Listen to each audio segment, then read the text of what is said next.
Hai guys, saya akan bercerita tentang kisah 1001 Malam Abu Nawas Sang Penggali Hati. Penerbit Lintas Media Jombang. Pengarang MB Rahim Syah. Adapun judulnya adalah Taruhan yang Berbahaya. Pada suatu sore ketika Abu Nawas ke warung teh, kawan-kawannya sudah berada di situ. Mereka memang sengaja sedang menunggu Abu Nawas. Salah satu kawannya berkata, "Nah, ini dia Abu Nawas datang." "Ada apa?" kata Abu Nawas sambil memesan secangkir teh hangat. "Abu Nawas, kami tahu engkau selalu bisa melepaskan diri dari perangkap-perangkap yang dirancang Baginda Raja Harun al-Rasyid.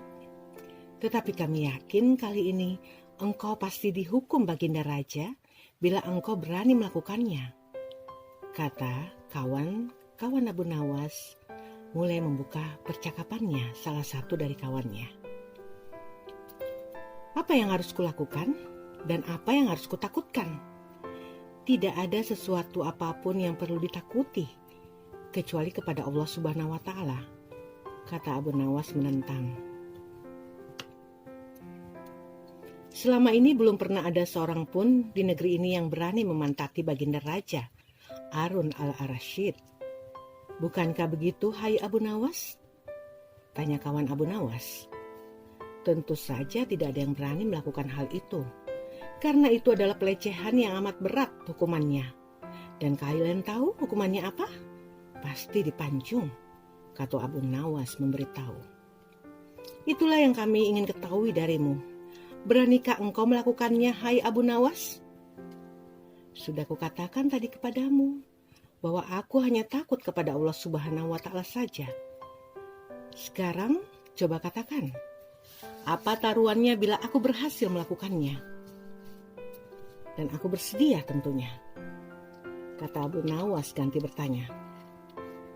100 keping uang emas. Di samping itu Baginda harus tertawa tak kala engkau pantati," kata mereka. Abu Nawas pun pulang setelah menyanggupi tawaran yang amat berbahaya itu. Kawan-kawan Abu Nawas tidak yakin Abu Nawas sanggup membuat Baginda Raja tertawa, apalagi ketika dipantati. Kayaknya kali ini Abu Nawas harus berhadapan dengan Algojo, si pemenggal kepala. Minggu depan Baginda Raja Harun al-Rasyid akan mengadakan jamuan kenegaraan. Para pemerintah, pegawai istana dan orang-orang dekat Baginda diundang, termasuk Abu Nawas. Abu Nawas merasa hari-hari berlalu dengan cepat karena ia harus menciptakan jalan keluar yang paling aman bagi keselamatan lehernya dari pedang Algojo.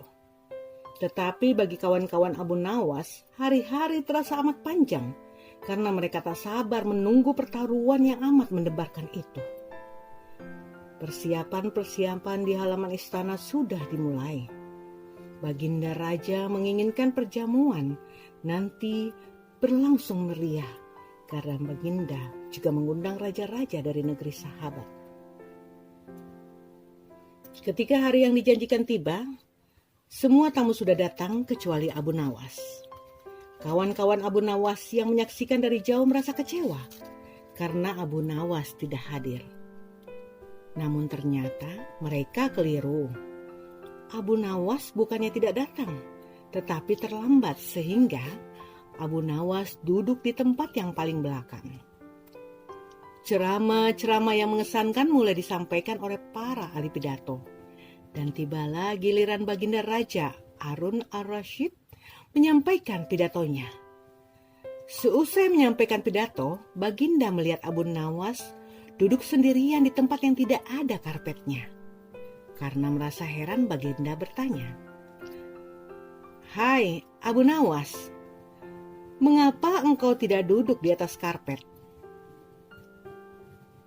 "Paduka yang mulia, hamba aturkan terima kasih atas perhatian Baginda. Hamba sudah merasa cukup bahagia duduk di sini," kata Abu Nawas. "Wahai Abu Nawas, majulah dan duduklah di atas karpet. Nanti pakaianmu kotor karena duduk di atas tanah itu tanpa karpet." Baginda Raja pun menyarankan, "Ampun tuanku yang mulia, sebenarnya hamba ini sudah duduk di atas karpet." Baginda bingung mendengar pengakuan Abu Nawas, karena Baginda melihat sendiri Abu Nawas duduk di atas tanah lantai itu. "Karpet yang mana yang kau maksudkan, wahai Abu Nawas?" tanya Baginda masih bingung. Karpet hamba sendiri, tuanku yang mulia. Sekarang hamba selalu membawa karpet kemanapun hamba pergi," kata Abu Nawas seolah-olah menyimpan misteri. "Tetapi sejak tadi aku belum melihat karpet yang kau bawa, wahai Abu Nawas," kata Baginda Raja bertambah bingung.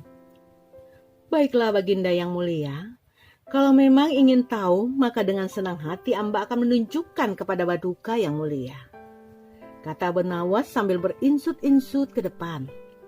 Dan setelah cukup dekat dengan Baginda, Abu Nawas berdiri kemudian menungging menunjukkan potongan karpet yang ditempelkan di bagian pantatnya. Abu Nawas kini seolah-olah memantati Baginda Raja Harun ar-Rasyid.